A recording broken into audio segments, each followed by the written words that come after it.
Bonjour tout le monde et bienvenue sur ma chaîne.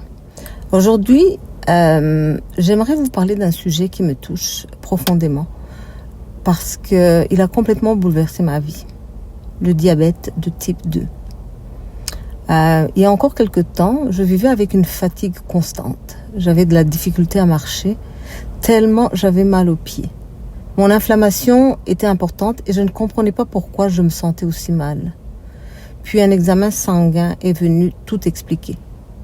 J'étais diabétique. Et mon hémoglobine glyquée était tellement élevée que mon opération de chirurgie bariatrique que j'avais prévue a dû être annulée.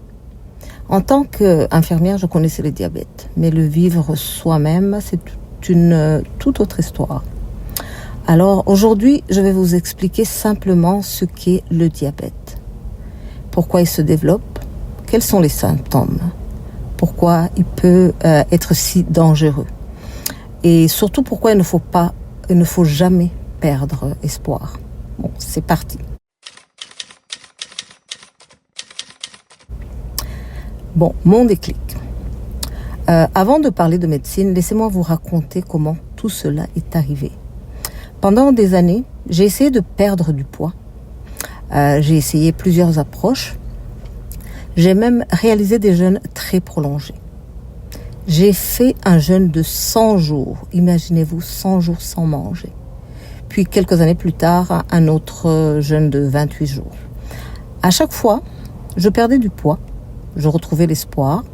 Puis tranquillement, les anciennes habitudes revenaient. Je reprenais le poids. Je recommençais. Encore. Et encore. Je croyais que le problème était mon manque de volonté. Aujourd'hui, je comprends que la réalité était beaucoup plus complexe.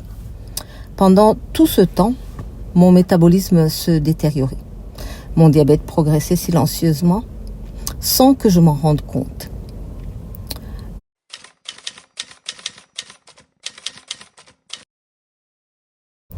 Mais au fond, qu'est-ce que le diabète ? Contrairement à ce que plusieurs pensent, le diabète n'est pas une maladie causée simplement par le fait de manger du sucre. C'est beaucoup plus complexe que ça. Le diabète est une maladie qui touche la façon dont notre organisme utilise le glucose, c'est-à-dire le sucre qui circule dans notre sang. Le glucose est indispensable. Notre cerveau en utilise, nos muscles en utilisent, notre cœur en utilise. Toutes nos cellules ont besoin d'énergie. Le problème n'est donc pas le glucose lui-même. Le problème, c'est lorsqu'il reste trop longtemps dans le sang, au lieu d'entrer dans les cellules.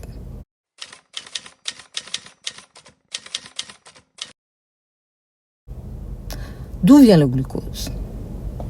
Chaque fois que nous mangeons des aliments contenant des glucides, comme le pain, le riz, les pâtes, les pommes de terre, les céréales, des pâtisseries, des boissons sucrées, même les fruits.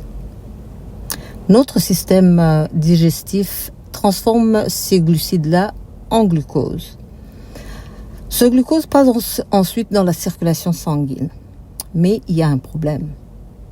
Le glucose ne peut pas entrer tout seul dans la plupart de nos cellules. Il a besoin d'une clé.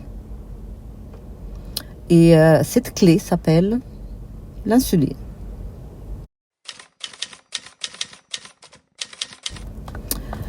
L'insuline est une hormone fabriquée par un organe appelé le pancréas.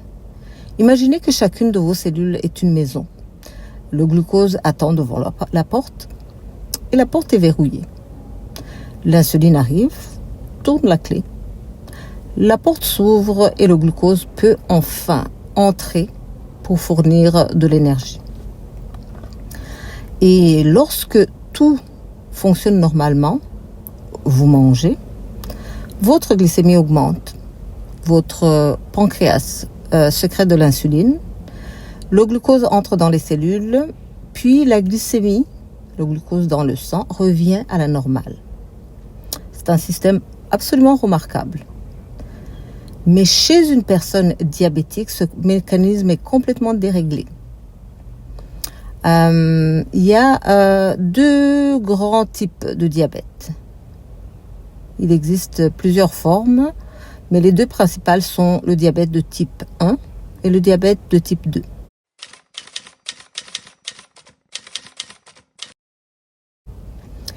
Le diabète de type 1 est une maladie auto-immune. Le système immunitaire détruit par erreur les cellules du pancréas qui fabriquent l'insuline. Le résultat est que le corps ne produit presque plus d'insuline. Le glucose reste coincé dans le sang et les personnes atteintes doivent recevoir de l'insuline toute leur vie vu qu'ils n'en produisent pas, vu que le pancréas n'en produit plus. Ce type de diabète apparaît souvent chez les enfants ou chez les jeunes adultes, mais il peut aussi survenir plus tard.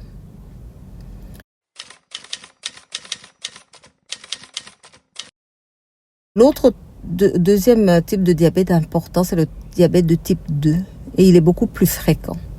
Et c'est celui dont je souffre. Au début, le pancréas fabrique encore de l'insuline, parfois même beaucoup trop, souvent. Mais le problème est ailleurs.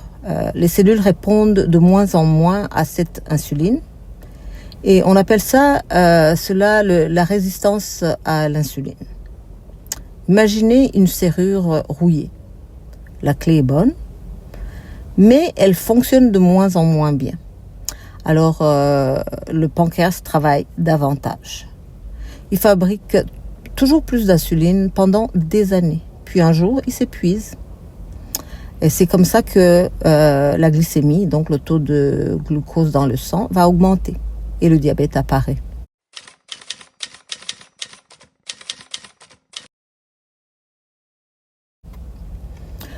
Pourquoi le diabète est-il souvent découvert trop tard ? Parce qu'il est souvent silencieux. Certaines personnes ne ressentent absolument rien. D'autres remarquent quelques symptômes quand même. Une soif excessive, ça peut être des envies fréquentes d'uriner, une fatigue constante, une vision plus floue, des infections répétées, des plaies qui guérissent mal, une faim inhabituelle ou encore des étourdissements, des picotements ou des brûlures dans les mains et les pieds. C'est exactement ce qui m'est arrivé à moi.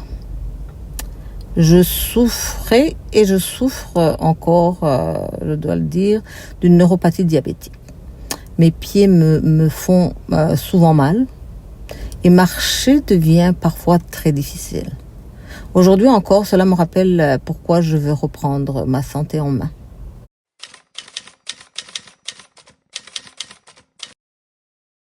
On pourrait se poser la question, pourquoi le diabète est-il dangereux ?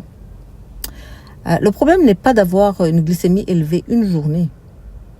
Le vrai danger, c'est lorsque la glycémie reste élevée pendant des mois ou des années. Le sucre agit alors comme un poison lent. Il abîme les petits vaisseaux sanguins, il abîme les nerfs, il abîme les reins, il abîme les yeux, il abîme le cœur, il abîme le cerveau. C'est pourquoi le diabète augmente le risque d'infarctus, d'AVC, d'insuffisance rénale, de perte de vision, de neuropathie et d'ulcères aux pieds. C'est aussi pour cette raison qu'on le surnomme parfois le tueur silencieux.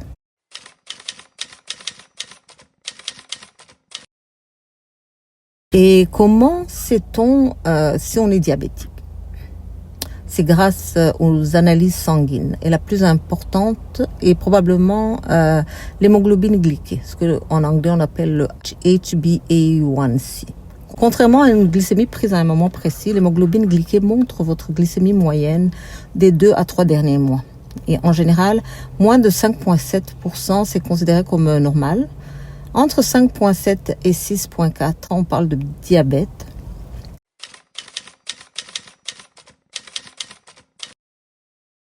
Peut-on traiter le diabète?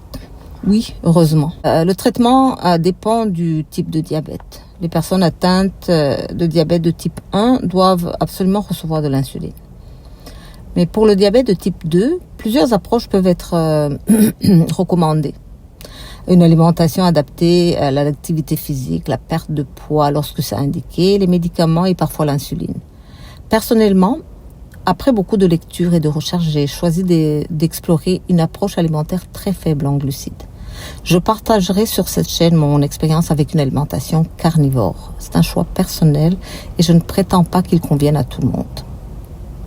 Si cela vous intéresse, je pourrais faire une vidéo complète sur les différentes approches.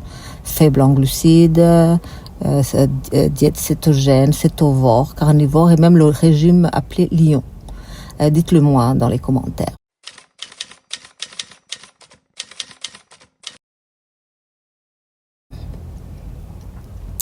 Peut-on faire disparaître un diabète? On entend parfois parler de rémission de diabète. La rémission signifie que la glycémie revient sous le seuil du diabète sans médicaments pendant une période prolongée. Et chez la plupart des personnes atteintes de diabète de type 2, cela est possible grâce à des changements importants et durables des habitudes de vie.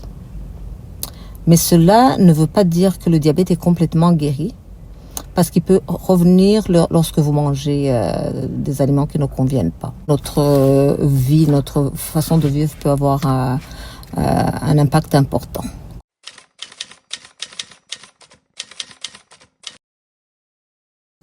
Comment prévenir le diabète? Le diabète de type 1 ne peut malheureusement pas être prévenu à l'heure actuelle. En revanche, de nombreux cas de diabète de type 2 peuvent être retardés, voire évités grâce à de meilleures habitudes de vie. Bouger davantage, dormir suffisamment, maintenir un poids santé, manger des aliments peu transformés, éviter le tabac et éviter les glucides. Chaque petit changement compte.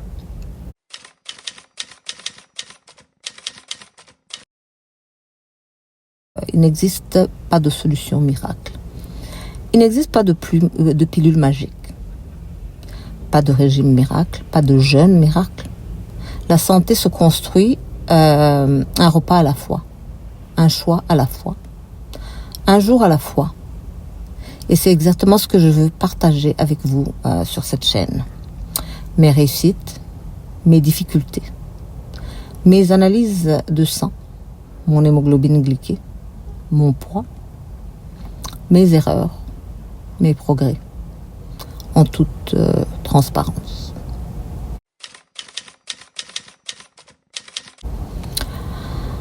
Si vous ne retenez qu'une seule chose aujourd'hui, retenez celle-ci. Le diabète est une maladie très sérieuse, mais ce n'est pas une condamnation.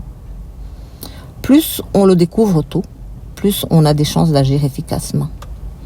Informez-vous s'il vous plaît, posez des questions. Faites vérifier votre glycémie et votre hémoglobine glyquée si vous présentez des facteurs de risque. Et surtout, ne perdez jamais espoir. Merci infiniment d'avoir regardé cette vidéo. Si elle vous a été utile, n'oubliez pas de cliquer sur j'aime, de vous abonner à la chaîne et de la partager avec quelqu'un qui pourrait en bénéficier. Et dites-moi dans les commentaires, connaissez-vous la différence entre le diabète de type 1 et le diabète de type 2? Prenez soin de vous et que Dieu vous bénisse. Et on se retrouve très bientôt dans une prochaine vidéo. Bye.